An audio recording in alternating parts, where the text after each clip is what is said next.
जी, अयोध्या में राम मंदिर बना, रामलला की प्राण प्रतिष्ठा हुई, देश में शांति और सौहार्द का माहौल रहा। इसी दौरान इकबाल अंसारी आते हैं और चूंकि वो अदालती लड़ाई लड़ते रहे, महत्वपूर्ण व्यक्ति भी हैं और उनके हाथ में प्ले कार्ड होता है मोदी का परिवार। ये जो तस्वीरें होती हैं, घटनाएं होती हैं, इस बात का संकेत देती हैं कि आपकी जो इंक्लूसिव पॉलिसी है उसके साथ माइनॉरिटीज अपने आप को जोड़ रही है या तुष्टीकरण की उधर की जो नीति है उससे अपने आप को दूर कर रही है। राम मंदिर इकबाल अंसारी का उल्लेख किया तो मैं एक एपिसोड आपके सामने रखता हूं। देश आजाद होने के बाद तुरंत राम मंदिर बनना चाहिए था। इतने सालों तक नहीं बना क्योंकि उनको लगता था कि अगर राम मंदिर बनेगा तो उनकी वोट बैंक पर तकलीफ हो जाएगी। अदालत में आखिरी तक उसको रोकने के लिए भरपूर प्रयास हुआ और ये फैक्ट्स है कि कांग्रेस ने ही इसमें रुकावटें डाली जी। उसके बावजूद भी राम मंदिर का जब कोर्ट का जजमेंट आ गया, सुप्रीम कोर्ट ने एक ट्रस्ट बनाया। वो ट्रस्ट के लोग बाकी पुरानी सारी बातें भूल करके कांग्रेस के लोगों को इनविटेशन देने गए। उन्होंने इस इनविटेशन को ठुकरा दिया। वे लोग इकबाल अंसारी पास के गए इनविटेशन देने के लिए।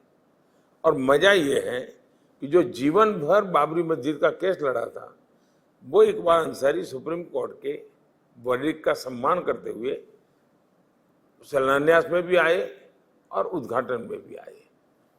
तो इकबाल अंसारी की जहां तक बात करते हैं इस संदर्भ, अगर आप इसमें से सेकुलरिज्म की चर्चा करना चाहते हैं तो मेरा गंभीर आरोप है कि बहुत ही सोची समझी चाल के तहत गत 75 साल से देश में एक झूठा नैरेटिव गढ़ा गया है। हमारे जन्म से भी पहले गढ़ा गया है। कभी सरदार पटेल को उसका शिकार बनाया गया था और अब शायद चलते चलते जो भी आएगा, आज मेरी बारी है, कल कोई दूसरे की। ये जोर जोर से सेकुलरिज्म क्यों चिल्लाते हैं? इसलिए चिल्लाते हैं कि उनको जो उनकी कम्युनल एक्टिविटी है उससे दुनिया का वो ध्यान हटाना चाहते हैं। और वो चोर वो चोर वो चोर इसलिए कह रहे हैं कि चोरी खुद ने की है, लेकिन चोर उधर तो लोग उधर भागेंगे। ये उनका खेल चला है। मैंने उनको सामने से ही पकड़ा है कि आप ही कम्युनल हो।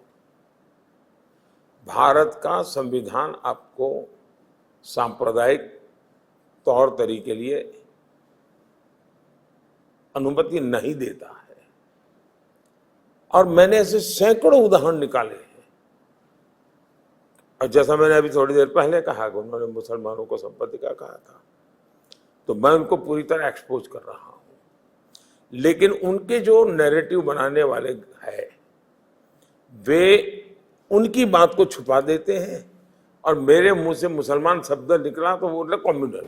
मैं उन कम्युनल पॉलिटिकल पार्टीज के लिए बोल रहा हूं जिन्होंने सेकुलरिज्म का नकाब पहन करके गौर सांप्रदायिकता की है, गौर सांप्रदायिकता की है। और इन लोगों में तीन चीजें कॉमन नजर आती मुझे।